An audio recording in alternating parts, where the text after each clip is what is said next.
Hi, and welcome to Ask the Experts series, Adaptive Insights in Workforce Planning. We're very excited to have you join us this week. Just as a reminder, the information discussed during this webinar is based on best practices at Collaborative and is based on information we have to date, as far as current rules and regulations and everything that's happening as we go through the changes in the world today. As that nature of pandemic response has additional rules and regulations being released, please make sure you consult local, state, and federal regulatory resources to ensure compliance. For those who might not know much about collaborative solutions, I just want to give you a high-level overview. We are a finance, HR, and student cloud transformation consultancy. We have over 800 Workday customers and are extremely proud of our 98% customer satisfaction rate. We have all-encompassing advisory services across strategy as well as change management, and provide support to our customers in production with our post-go-live services. And as you'll know today, as we have people on the phone, we are very excited about our over 100 product leads. And as we all know, happy employees make for happy customers. We're extremely proud of all of our Best Places to Work awards that we've been receiving over the last several years. So let's meet our experts today, and I'll do a brief introduction for everyone. Alberto Peralta is an organizational change and training consultant here at Collaborative. He's been working on projects across the board, including several that have adaptive suite and workforce planning included. Steve McCormick has been in the Workday ecosystem for close to 2 years and is certified in financials, core, reporting, planning, and adaptive insight, and has been implementing planning solutions for 20 years. Suketu Mohini has over 20 years of experience implementing planning solutions across multiple platforms and has implemented planning solutions across a spectrum of service and manufacturing industries. Anita Sales has been consulting in the Workday ecosystem for over 7 years, working across multiple industries, primarily focused on compensation and core HCM. And prior to that, spent over 11 years in higher education in a variety of HRIS and HR roles. Blake Williams has over 14 years of IT consulting experience and has been in the Workday ecosystem since 2011.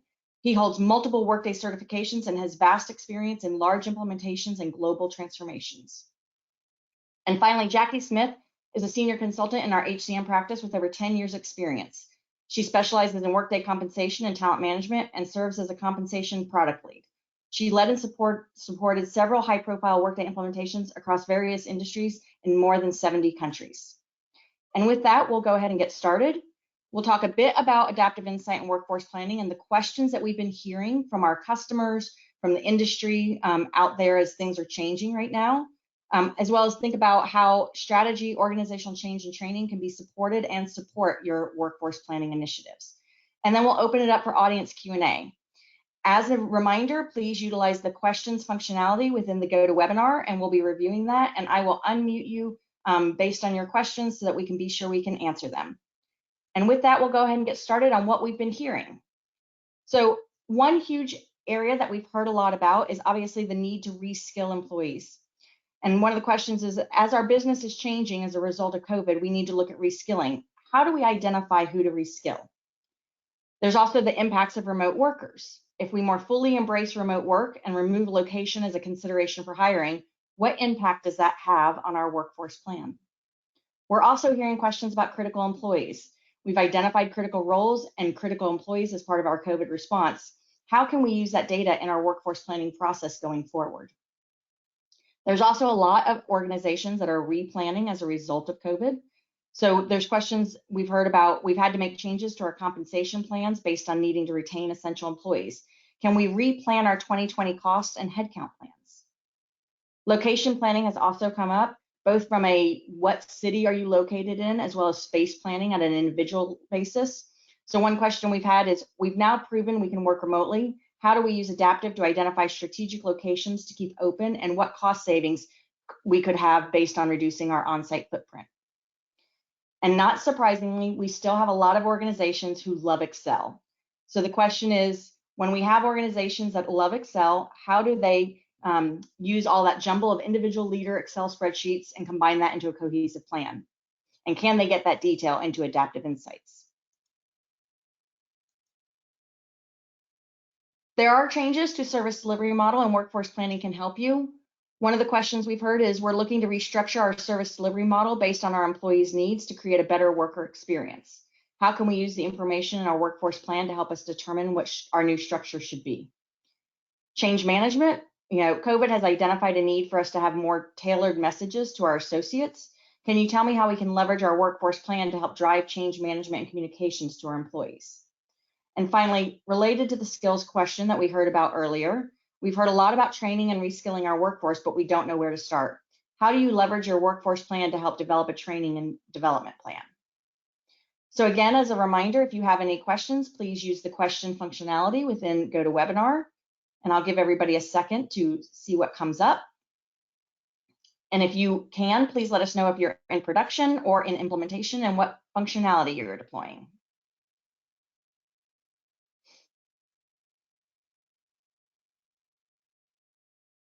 In the meantime, while we're waiting for questions to be entered, I'm going to go ahead and reach out to our experts and start asking them some questions. I know, Anita, one of the things that we've talked about on prior Ask the Expert sessions that you've been supporting is a lot of questions about the data that we're gathering when it comes to remote and critical employees. Can you talk a little bit about the importance of getting your data in Workday to help support your long-term planning process?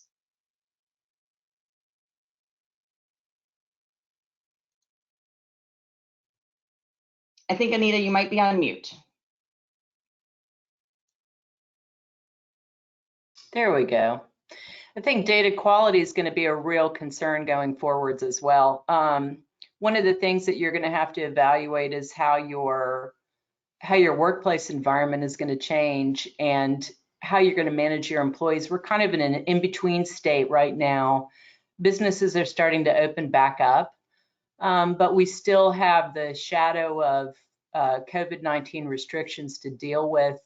So during this interim period, which we're not entirely sure how long it will last, how will your workplace environment change? If you're bringing workers back in to your locations, how are you going to manage those locations and how are you going to manage those workers? Who's going to stay remote? Understanding where your workers are and their proximity to locations, it's really critical that you kind of have a handle on your workforce and their availability as well for being on site versus continuing to work remotely. And how do you identify what kind of criteria in Workday are going to help you classify those workers into different buckets beyond just who's critical, but now who needs to be on site, not necessarily in a critical capacity, but in order to keep business moving in a more efficient fashion. Because we are seeing more consumers getting out and really sort of everybody's ready to kind of come out and start being more active in the economy in general. And I know we're all looking forward to that, having a more active economy for sure. I'm going to follow up real quick actually with Jackie, because I think the other part of it is, again, going back to all those questions about skills. And skills and competencies and training impacts. From your perspective on the talent and performance piece of Workday, can you talk a little bit about what we should be expecting, organizations to consider as they're trying to get that data into Workday or updated? Yep, absolutely. So one of the most important things under the talent functionality is skills that will be linked with workforce planning. So you'll want to make sure you create a meaningful repository of skills to your company that you'll use and manage on an ongoing basis in Workday. You'll want to think about having those skills attached to job profiles as well as the workers to help you identify where there might be gaps. And then it will aid in both the strategic workforce planning and continuous talent planning as well. And then you can even rank the skills to look at the gaps of the more important higher priority ones. So definitely one of the, in any talent, of all the talent functionality, I would say skills would be the main focus with workforce planning. Thanks, Jackie, I appreciate it. So sure. Steve, a little bit more specific about adaptive, as we look at those customers who are used to doing workforce planning in a jumble of spreadsheets, can you talk a little bit about, the approach for getting your external data into Workday so you can use it into adaptive? Sure. So if currently using HCM, we would recommend or strongly look at the Workday Data Management Solution, which pulls our not only our work tags and personal information, position and such into adaptive, but we'd also pull in our compensation information to build out our workforce planning solution. If Workday data management is not something that we're looking to do right off the bat with the implementation, we could look at running RAS reports out of Workday and loading those directly into adaptive. So it's depending on the solutioning and in the timing, we can use Workday's data management functionality to pull that data over, or we can run reports and load those reports directly into adaptive to build out the structure that we need there. Excellent. It's great to know that we have such functionality to be able to move off of our reliance on spreadsheets and actually start using the system to generate the analytics that we're looking for. Suketu, thinking again from an adaptive perspective, can you tell us a little bit about, the functionality from adaptive of pulling in external data? Is there a way to link adaptive with Prism? How do we make sure we have a robust set of data that we can actually perform planning against? Sure. Good morning, all. As Steve mentioned, we do have a very robust integration platform from Workday into Adaptive, so we can definitely leverage that. Besides that, we have an ability to bring in like a flat files, CSV format or something into Adaptive, so we can do a better quantitative analysis rather than qualitative analysis. So up till now, we have been always focused on doing some quantitative type analysis, right? Financial numbers. Everybody was looking at the bottom line numbers.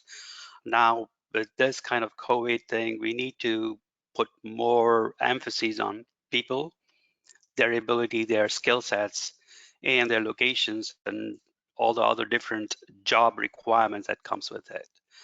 So in manufacturing industry that we've been seeing right now is a lot of people are talking about starting up plants and bringing in the certain type of people needed to function the plants, the capacity and so on. So all those different parameters or work tags that if you can attach into your HCM and bring it into Adaptive will allow you to do both qualitative and quantitative analysis in one platform.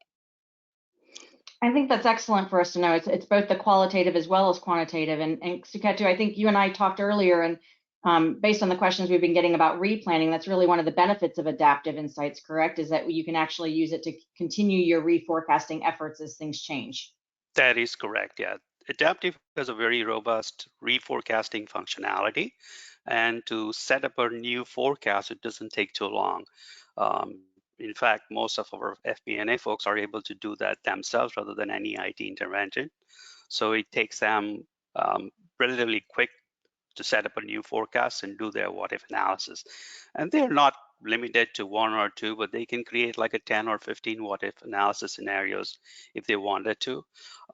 And in terms of timeline, they can do it for like single month, single year, single quarter, or they can stretch it out to a 4-year or 5-year model if they needed to.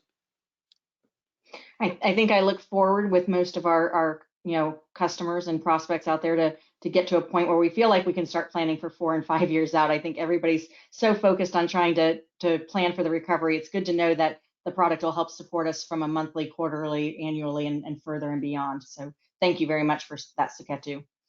I think another thing that we've heard a lot about, and I'm going to call on Alberto next, is how do we leverage the data in a workforce plan to really help make sure that we're driving the appropriate change in communications out there? So Alberto, can you talk about more data-driven approaches to change management?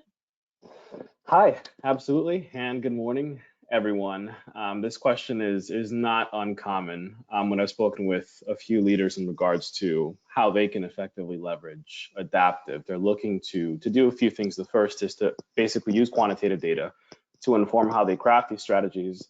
And the second is actually related to that. The training point that we'll get to in a little bit is getting their managers, their leaders to start practicing foresight, to start thinking not just in terms of the recovery that we have coming up in the next few months, but start thinking about the next 3 to 5 years and where's my workforce going to be. So going into this from the beginning, we have to understand that we're looking further in the future. We're using that forecasting functionality, and we're trying to drive the competency of foresight, of planning itself. That said, it should go without saying that the actual strategy and the actual change management communications vary by organization. We can provide some general insight though. That said, workforce planning, as I mentioned, is a very valuable quantitative tool. It's good to provide quantitative data.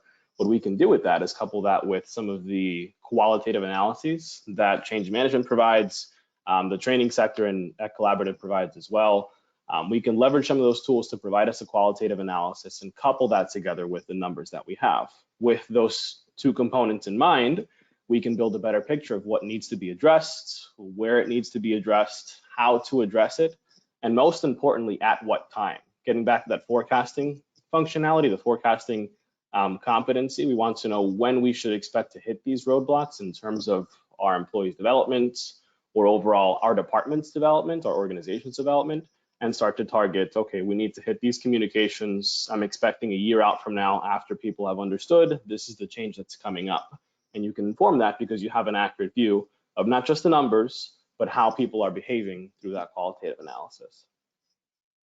It's a blend of Thanks, both. Alberto. Yeah. I think, the other thing that we've, been talking about for a while, and I think is still really relevant here is, how do we use that data to identify the best communication channels? As people have been furloughed, as people are returning to work, it might be a great way to actually leverage some of that data to identify whether or not communication is best received over text, over, email, and in some instances, maybe still even in the written form, right? To try and get, communication messages out there. So I think having that data really helps us set ourselves up for success, right? Absolutely, yeah. You want to understand the demographics of your organization, what age populations, what groups they sit into, if we're talking diversity data. But moreover, the world is changing. So you have to also understand how the world is operating coupled with your culture. If you know that most of your people prefer to see their emails, more specifically over computer, that might be the best communication approach for you. If you have a population that leans further into Gen Z or millennials, then they may prefer a text. If you guys have an automated line that sends out a text, hey, the office is going to be closed until July 15th. We'll update you further. It's a quick text and they know, all right, I'm working from home for the next, 30, 45 days. And it's simpler that way. But you can use that because you have quantitative data to pull it from. Excellent. I think the other thing that we're hearing a bit about is obviously, the ability to use all this data that you have already at your fingertips within Workday to help really plan how to protect your employees. We know that the focus has been, more on employee safety, employee experience, really trying to keep that, relationship going. And I think having that strong foundation of demographic data in Workday really helps set us up for success there as well. I'm actually going to switch to Blake now. I think the other thing that we've seen a bit about is, as we think about our service delivery models and how we meet those needs for our employees, how we're managing, what they need, creating a positive experience, all of those things, by being able to use the workforce planning, outcomes, Blake, can you talk a little bit how we would use that to help drive, a relook at, your service delivery model?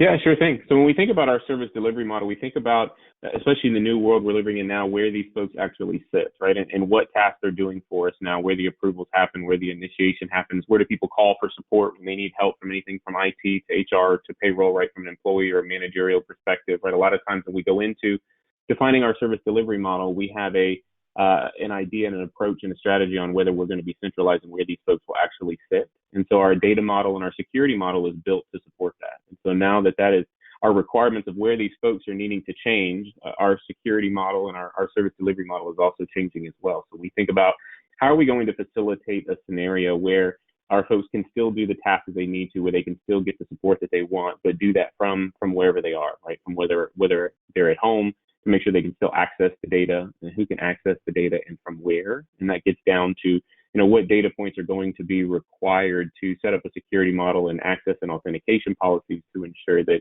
our service delivery model is still effective and efficient while we have people living in and working in different areas where they were very unlikely to do so in the past. Thanks, Blake. Are there any considerations from a process perspective that, the workforce plan can help drive or security things that we need to consider as we round out service delivery model to be, the holistic perspective?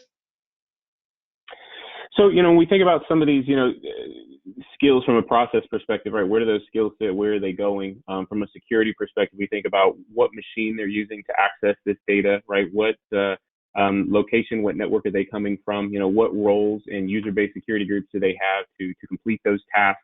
when we think about onboarding and offboarding, right, where are recruiting folks sitting? How are they completing those interviews? Where are they pulling some of this compensation from? When they put together these compensation plans, when they process payroll, when they're doing corrections to timesheets, a lot of these normally sensitive activities where there had been restrictions on where they sit. A lot of times we're looking at alternatives to where we can increase the capacity for folks to do those things in a new remote location. Thanks. That's great to know. I think, again, the power here is really in that, as you have quality data and a plethora of data within your core HCM, and ideally, also within financials, so that you can really do, as Saketu talked to, that quantitative as well as qualitative approach for workforce planning is really kind of going to drive the future. Looking to see if any other questions have come in. Just a reminder to use the question functionality in the webinar.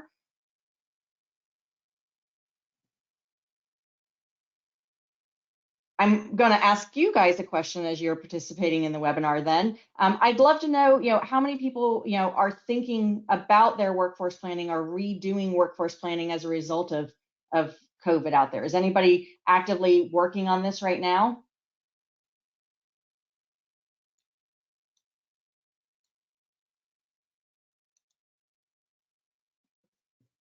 I've heard a bit of mixed reactions as I've been talking to various people out in their organizations as to, I think, still trying to focus on the here and now, but also starting to try and plan.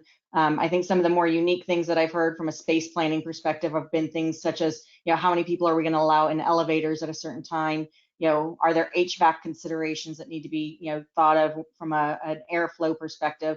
And I think the interesting thing that I've heard is that, HR is actually getting involved in all of these conversations.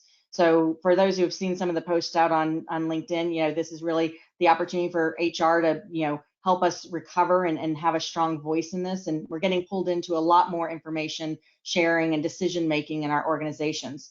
And I'm hoping that you're going to find that, adaptive insights and workforce planning can really help you and support you in providing those data-driven decision points to the organization as they think about how they're going to recover and work beyond. So with that, if we have no further questions, I'm going to go ahead and give everybody back some time in their day. Just a reminder, if you think of something after this call and you do have a follow-up question, feel free to send an email to digitaltransformation@collaborativesolutions.com. And we will reconvene our Ask the Expert series in 2 weeks with a focus on adaptive insights financial planning. Thank you all for joining.